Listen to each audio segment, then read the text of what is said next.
மாலே மணிவண்ணா மார்கழி நீராடுவான். மாலே மணிவண்ணா மார்கழி நீராடுவான். மாலே மணிவண்ணா மார்கழி நீராடுவான். மாலே மணிவண்ணா மார்கழி நீராடுவான். மாலே மணிவண்ணா மார்கழி நீராடுவான். மேலையா செய்வனகள் வேண்டுவன கேட்டியேன். மேலையா செய்வனகள் வேண்டுவன கேட்டியேன். ஞானத்தை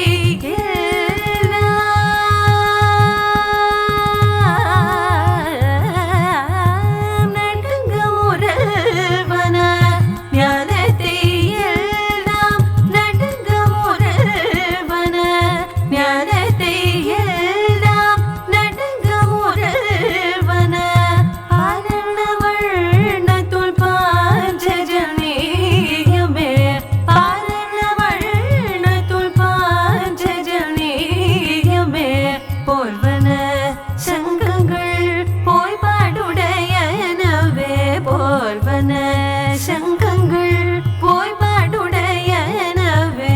சால பெரும் பறையே பல்லாடி செய்பாரே.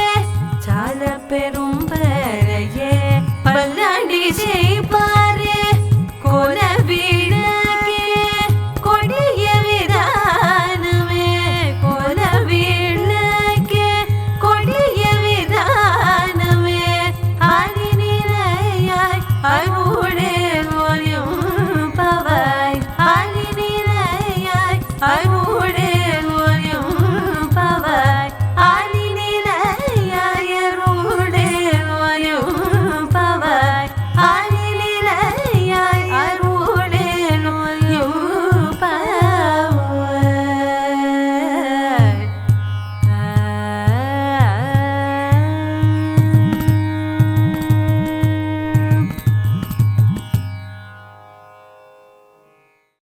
ஆண்டாள் இருந்த அந்த திருப்பாவை நோன்புக்கு பலன் கிடைக்கக்கூடிய பாசுரம் இது. கண்ணனைத்தான் பார்க்க வேண்டும், கண்ணனை எப்பொழுது பார்க்க போகின்றோம் என்கின்ற கேள்வியெல்லாம் ஆண்டாளுக்கு எழ 26ஆம் பாசுரத்தில் பார்க்கின்றாள். நேற்றைய தினம் நாம் பார்த்தது என்ன? கிருஷ்ணர் அனுபவிச்சா, கிருஷ்ணனுடைய குணாதிசயங்களை அனுபவிச்சா, காத்து கொண்டிருந்தாள் கிருஷ்ணரை பார்க்க முடியுமான். அப்ப கிருஷ்ணர் கதவை திறக்க போறார். அது திறந்து காட்சி கொடுத்த பாசுரம் 26ஆம் பாசுரம். மாலே மணிவண்ணா என்று துவங்கக்கூடிய பாசுரம். மாலே அப்படின்னா என்ன? விஷ்ணு, அவ்யுத், திருமாலேன்னு அர்த்தம். அதாவது மகாலட்சுமியோடு கூடியிருக்கக்கூடிய மாலே. மாலேன்னு சொன்னா பொதுவா அடியவர்கள் பால், பக்தர்கள் பால் வியாமோகம் கொண்டவர், ரொம்ப பெருமாளுக்கு கருணையாம் ஆசை கொண்டவர். அடியவர்கள்னு பார்த்தா, அதுவும் குழந்தைகள்னு பார்த்துட்டா போறோம். எல்லாரும் அவ்வளவு சிறப்பாக இருக்கக்கூடிய குழந்தைகள். அதெல்லாம் நீங்க எல்லாம் கேட்டோன்னா டக்கு டக்குன்னு பதில் சொல்லல. எனக்கே பயமா இருக்கு, நீங்க ஏதாவது திரும்பி கேள்வி கேட்டா நமக்கு தெரியாதுன்னு. அந்த அளவுக்கு டக்குன்னு சொல்றேன் இல்லையா? பெருமாளுக்கு உங்களை பார்த்தால் அவ்வளவு பிடிக்கும். மாலே மணிவண்ணா. மணிவண்ணா, மணிவண்ணான்னு சொன்னால் ஒரு சஃபயர் ஸ்டோன், அழகான ஒரு அந்த ஒரு நீல நிற கல்லை ஒத்திருக்கக்கூடிய நிறம் படைத்த கண்ணா. நீலமேக சியாமளன் அப்படின்லாம் பேர் இருக்கு இல்லையா? அந்த நீல கலர் ஸ்டோன் மாதிரி அந்த நீலரத்னம் போல், இந்திரநீலம் போல் இருக்கக்கூடிய கண்ணா. அதான் பெருமாள் என்ன பண்ணிட்டார், அந்த நிறம் எப்படி இருக்கும்னு தெரிய வேண்டும். அந்த நிறத்தை கொஞ்சம் டைல்யூட் பண்ணலாம். இப்போ நம்ம பெயிண்ட் பண்ணும்போது என்ன பண்ணுவோம், கொஞ்சோண்டு ப்ளூ எடுத்து ஒயிட்டோட மிக்ஸ் பண்ணி கொஞ்சம் டைல்யூட் பண்ணுவோம். அந்த மாதிரி அதை கொஞ்சம் கலர் நல்லா டைல்யூட் பண்ணி சட்டையெல்லாம் தயார் பண்ணி எல்லாரும் கொடுத்துட்டோம். அதனால மாலே மணிவண்ணா, அப்பேற்பட்ட மணியை ஒத்திருக்கக்கூடிய நிறத்தோடு கூடிய மணிவண்ணா மார்கழி நீராடுவான். இங்க இத்தனை நாளா ஏதோ மார்கழி நீராடுவான்னா வாய் மட்டும் சொல்லல, போய் குளிச்சுட்டு வந்துட்டு இருக்கோம். காலங்கார்த்தால நோன்பு இருந்து உன்னை பார்க்க வேண்டும், உன்னை தொழ வேண்டும், உன் அடைய வேண்டும் இருந்திருக்கோம். அப்ப பெருமாள் கேட்பார் இல்லையா, சரி இந்த மாதிரி எல்லாம் விரதம் இருக்கே, இதெல்லாம் பெரியோர்கள் வேதம் அங்கீகாரம் பண்ணியிருக்கா. எதுவாக இருந்தாலும் வேதோகிலோ தர்ம மூலம். நம்ம சனாதன தர்மம் ஹிந்து மதம்ங்கிறது வேதத்தை அடிப்படையாக கொண்டு வந்த மதம். வேதத்துல சொல்லப்பட்டிருக்கா அப்படின்னு கேட்பார். அதுக்கு ஆண்டாள் மேலையார் செய்தனர்கள் அவர் வேதத்துல சொல்லியிருக்கா இல்லையான்லாம் தெரியல. எங்களுக்கு முன்னோர்களான பெரியோர்கள் இதை அனுஷ்டானம் பண்ணியிருக்கா. அப்படின்னா வேதத்துல சொல்லாததை பண்ணலாமா? அவ்யுக்தி பண்ணக்கூடாது. அப்படின்னா அது பெரியோர்கள் தானே பண்ணியிருக்கா, வேதத்துல இல்லையே. ஆமா, ஆனா வேதத்துல இருந்தா வாக்கியத்தை காமிச்சிருக்கணும். வேதத்துல இருக்கு சார் பாருங்க, இந்த ரிக்வேதத்துல 5வது மண்டலத்துல இப்படி இருக்குன்னு காமிச்சிருக்கணும், காமிக்கலையே. என்ன ஞாபகம் வச்சுக்கோ, வேதத்துல இருக்கிறத ஃபாலோ பண்ணணும், நோ டவுட். ஆனா சில முறைகள் பெரியோர்கள் அனுஷ்டானம் பண்ணா மட்டுமே போறோம், அதுவே பிரமாணம். அதுக்கு சிஷ்டாச்சாரம்னு பேர். பெரியோர்கள் ஒரு விஷயம் பண்ணிட்டு இருக்கா, இப்ப பஞ்சகஜம் இப்படி கட்டிட்டு இருக்கா, எந்த சார் யஜுர்வேதத்துல இந்த மாதிரி 3வது முடிச்சு இந்த பக்கம் தான் போடணும்னு சொல்லியிருக்கா அப்படின்னு கேட்டா தெரியணுங்கிறது இல்லை, பெரியோர்கள் ஃபாலோ பண்ணியிருக்கா. ஞாபகம் வச்சுக்கோ, அவர் progress in science or maths.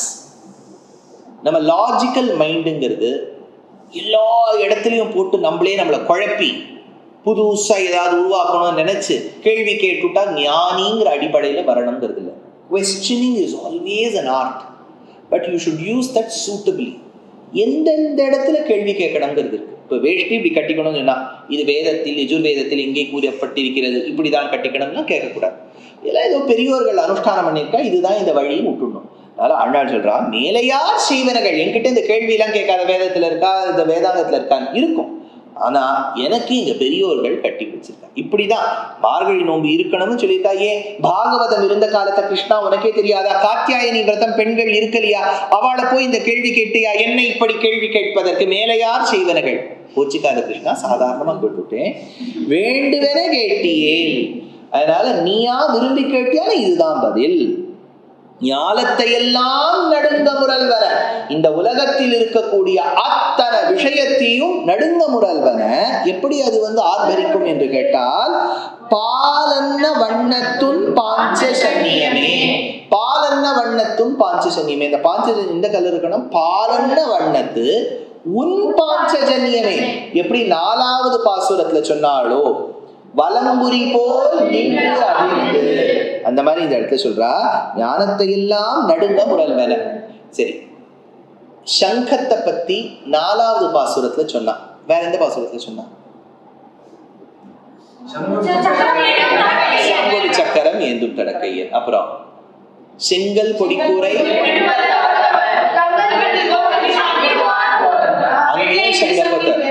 வெள்ளை வெளிசங்கின் பேரரவம் கேட்டிலையோ.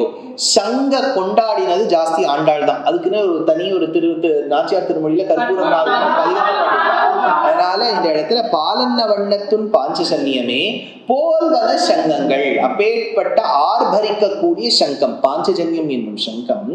பொய்ப்பாடு உடையன சால பெரும்பறை, பெருத்திருக்கக்கூடிய பறைவாத்தியம்.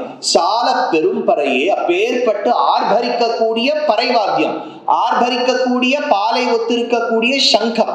இது எல்லாம் எங்களுக்கு வேணும். இப்ப பெருமாள் கேட்பார் இல்லையா, ஏமா சங்கத்துக்கும் ஒரு பறைக்குமா என எழுப்பினேன்? இல்லை கிருஷ்ணா, உன்னை அடைவதற்கு தான் எழுந்திருக்கோம், ஆனா உன்னை பாடுவதற்கு எங்களுக்கு இந்த வாத்தியம் எல்லாம் வேணும். பெருமாளை போய் ஸ்துதி பண்ணணும்னா தாளம் கீழம் இதெல்லாம் பாடு, தாளம் இசை தந்த வள்ளல் அப்படின்னு நம்ம நாதமுனிகளை சொல்றோம் இல்லையா. இன்றளவும் நமக்கு அரையர் சேவையை ஏற்படுத்தி கொடுத்திருக்கார். அப்படியே பெருமாள் இருக்க மோட்சத்தையே பிரார்த்தனை பண்ண வேணுங்கிறது இல்லை, அவரை பாடுவதற்கு இந்த பாசுரங்கள் இந்த வாத்தியங்கள்ல ஹேத்துவாக இருக்கும். அதனால இந்த இடத்த சொல்ற பொய்ப்பாடு உடையன சால பெரும்பறை பல்லாண்டு இசைப்பார். ஒன்னும் இந்த வாத்தியங்களை வச்சு ஒன்ன கொண்டாடுறா, இல்லாட்டா தனித்து இருக்க கோஷ்டி உனக்கு பல்லாண்டு பாடிட்டே இருக்கா, போற்றி போற்றி போற்றின்னு சொல்லிட்டு இருக்கா. 24வது பாசுரத்துல போற்றி போற்றின்னு சொன்னால அந்த மாதிரி நிறைய பேர் உன்னை ஸ்துதி பண்ணிட்டு இருக்கா. பல்லாண்டு இசைப்பார் கோல விளக்கு கொடி விதானம்.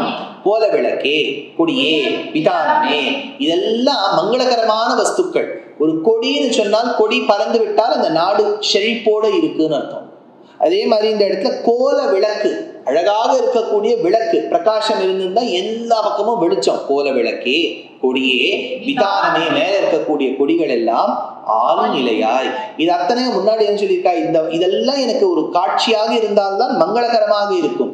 ஆனா இதெல்லாம் இவ்வளவு நீ என்ன கேள்வி கேட்கிற, மார்கழி நோன்பு யார் இருந்தா, வேதத்துல இருக்கா, வேதாங்கத்துல இருக்கா, யாராவது முன்னாடி பண்ணியிருக்காளா, பின்னாடி பண்ணியிருக்காளா, உனக்கு ஏன் இந்த வாத்தியம் வேணும், வாத்தியம் கொடுத்தாதான் உனக்கு மோட்சம் வேணுமே, ஏன் இந்த வாத்தியம், இவ்வளவு கேள்வி கேட்கறியே, உனக்கு தெரியாத விஷயம்னு ஏதாவது இருக்கா? அப்ப கிருஷ்ணர் கேட்டார், ஏமா நானே தம்மா துண்டு ஒரு சின்ன பையனா இருக்கேன், நம்ம கிட்ட எல்லாம் தெரியுமான்னு கேட்கிறேன். உன்னை பத்தி தெரியும் கிருஷ்ணா, ஒரு காலில் ஒரு நாளில் ஆலின் இலை துயின்றவன் நீ. ஆலின் இலையாய் ஒரு காலகட்டத்தில் அத்துணை உலகமும் உன்னுடைய வயிற்றுக்குள்ளே இருந்தது, குக்ஷிக்குள்ளே இருந்தது. ஆலின் இலையாய் வட்டபத்திர ஷாயியாக இருந்தாய். ரொம்ப பிரசித்தமான ஸ்லோகம் ஆதிசங்கருடையது. கராரவிந்தே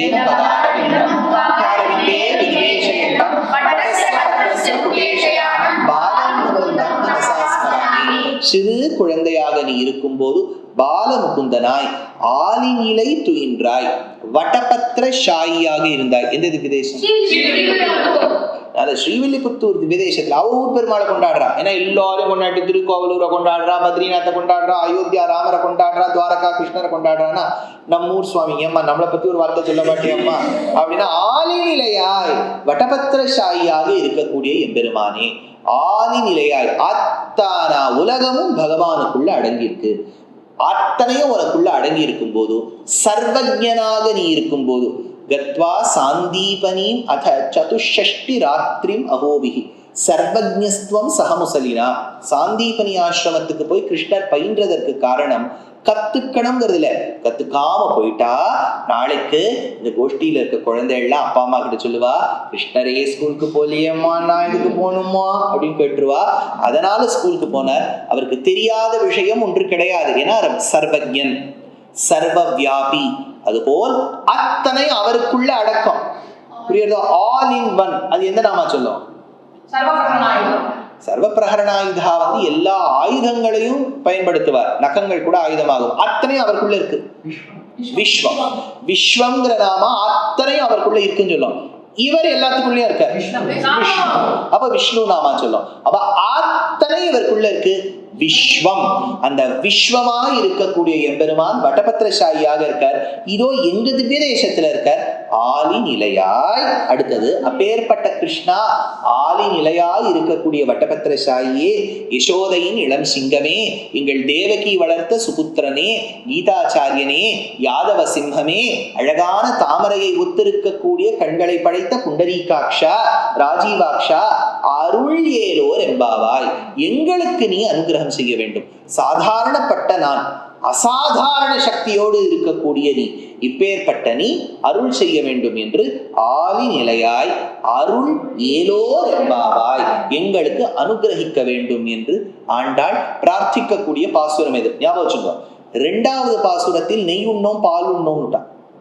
பால் வேண்டாம் நெய் வேண்டாம்னு சொல்லிட்டான். இப்போ 26வது பாசுரத்துல போய் வெயிங் மிஷின்ல போய் நின்று பார்த்தா 5-6 கேஜி குறைஞ்சுடுத்து. ஐயோ அப்பா பயந்துட்டார், ஏன் இப்படி வெயிட் குறையிறது அப்படின்னு.